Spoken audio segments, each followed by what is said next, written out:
عید الاضحیٰ جو ہے اس کے تو بظاہر ہمارے درمیان جو دیکھا جاتا ہے شرعی لحاظ سے بھی 3 دن ہوتے ہیں، یہ 3 دن عید ہوتی ہے، تو آپ کیا فرمائیں گے کہ کن دنوں میں قربانی کرنی چاہیے اور اس کا صحیح جو وقت ہے وہ کون سا وقت ہے جہاں پر زیادہ ثواب ہو؟ اس کے حوالے سے کیا فرمائیں گے؟ اس کے حوالے سے گزارش یہ ہے کہ قربانی کے دن 3 ہیں۔ ٹھیک ہے۔ 10 ذی الحج، جی 11 جی اور 12، ٹھیک ہے یہ 3 دن قربانی کے ہیں۔ جی اور نماز عید ادا کرنے کے بعد جب بھی وہ قربانی کر لے ٹھیک ہے قربانی جائز ہو جائے گی، جی جی لیکن زیادہ افضل اور اعلیٰ یہ ہے کہ پہلے دن قربانی کرے۔ ٹھیک ہے یہ قربانی کے دن ہیں۔ جی جی ان 3 دنوں کے علاوہ بعض لوگ غلط فہمی ڈالتے ہیں کہ چوتھے دن بھی قربانی کر لو۔ اچھا، کچھ ایسے ہیں، کچھ ایسے اشخاص ہیں جی کہ وہ چوتھے دن بھی قربانی کو جائز سمجھتے ہیں، جی حالانکہ شریعت مطہرہ میں اور نبی پاک صلی اللہ علیہ وسلم کے فرامین میں قربانی صرف 3 دن ہے۔ ٹھیک ہے تیسرے دن جب 12 ذی الحج کا سورج غروب ہو جائے تو قربانی کا وقت گزر جاتا ہے۔ جی اچھا، دوسری بات آپ نے یہ کی کہ قربانی کا وقت جی کیا جی ہے۔ قربانی ہمارے ملک میں بلکہ پوری دنیا میں ایسا ہوتا ہے کہ کچھ لوگ شہروں میں آباد ہوتے ہیں، جی جی کچھ لوگ دیہاتوں میں رہتے ہیں، جی اور کچھ لوگ دور دراز اپنے ڈیروں پر زندگی گزارتے ہیں۔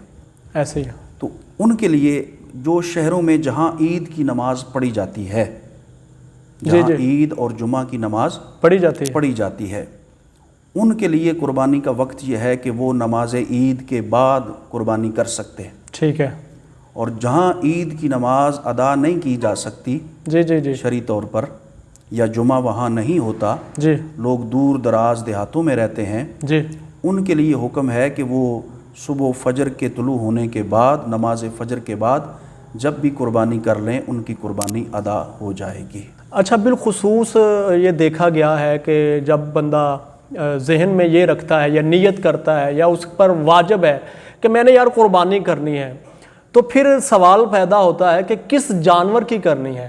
تو آپ اس حوالے سے کیا فرمائیں گے کہ کن کن جانوروں کی قربانی جو ہے وہ جائز ہے؟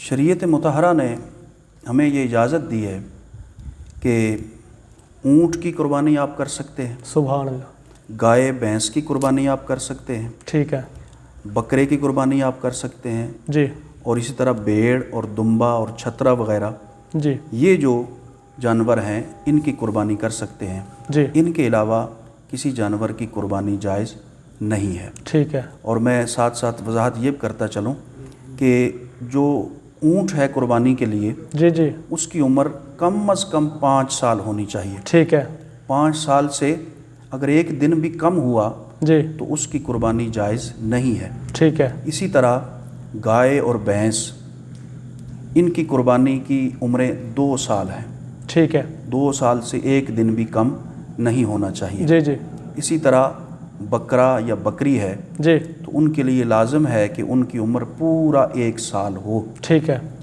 لیکن جو دمبا ہے، جسے چھترا بھی ہم کہتے جی جی ہیں، جی جی بھیڑ جی کا بچہ بھی ہے، جی اس کی قربانی کے لیے یہ نبی پاک صاحب الاولاق صلی اللہ تعالیٰ علیہ وسلم نے تھوڑی سی رعایت عطا فرمائی ٹھیک ہے کہ اگر کوئی 6 ماہ کا بھیڑ کا بچہ ہو اچھا، اور وہ دیکھنے میں سال بھر کا معلوم ہوتا ہو، صحت مند ہو، صحت مند جی ہو، تو اس کی قربانی بھی جائز ہو جاتی ہے۔ ٹھیک ہے ایک اور اشکال، کئی لوگ سادہ لو مسلمانوں کو گمراہ کرنے کی کوشش کرتے ہیں جی اور وہ کہتے ہیں کہ جی کٹے اور بھینس کی قربانی نہیں ہوتی۔